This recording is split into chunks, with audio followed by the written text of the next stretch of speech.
অনেকেই প্রশ্ন করেছিল কক্সবাজার বাইক কোথায় ভাড়ায় পাওয়া যায়, কত টাকা ঘন্টা এবং কি কি ডকুমেন্টস লাগে। সুগন্ধা বিচে নামতে যে রাস্তাটা থাকে এই রাস্তার পাশে বাইক পাওয়া যায়।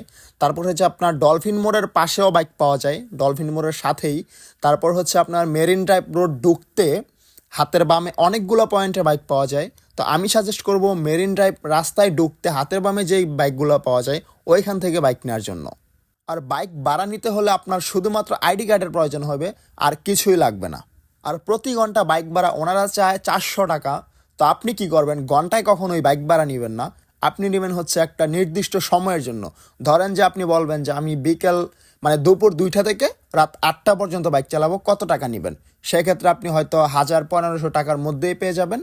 আর ঘন্টা হিসাবে কিন্তু অনেক টাকা বিল চলে আসবে। আরেকটা কথা ভাই, কক্সবাজার কিন্তু পুরোটাই একটা সিন্ডিকেট। তো আপনি অবশ্যই সকল কিছু যে কোনো কাজ করার আগে ডকুমেন্টস রাখবেন। বাইক নেওয়ার আগে বাইকের ভিডিও সুন্দর করে রাখবেন, কারণ হচ্ছে ওরা বাইক ফেরত দেওয়ার সময় অযথাই বলবে যে আপনি এটা নষ্ট করেছেন, জরিমানা দেন।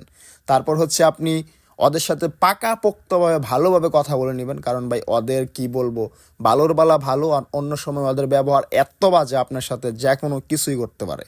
আরেকটা কথা না বললেই নয়, আপনারা কিন্তু মেরিন ড্রাইভ রোডে ঢুকতে হাতের বামে ভালো ভালো কন্ডিশনের বাইক পাবেন। আর অবশ্যই সবচেয়ে ভালো কন্ডিশনের বাইকটাই কিন্তু নেওয়ার চেষ্টা করবেন, নয়তো আবার আমাদের মতো দাগ খাইতে হইব।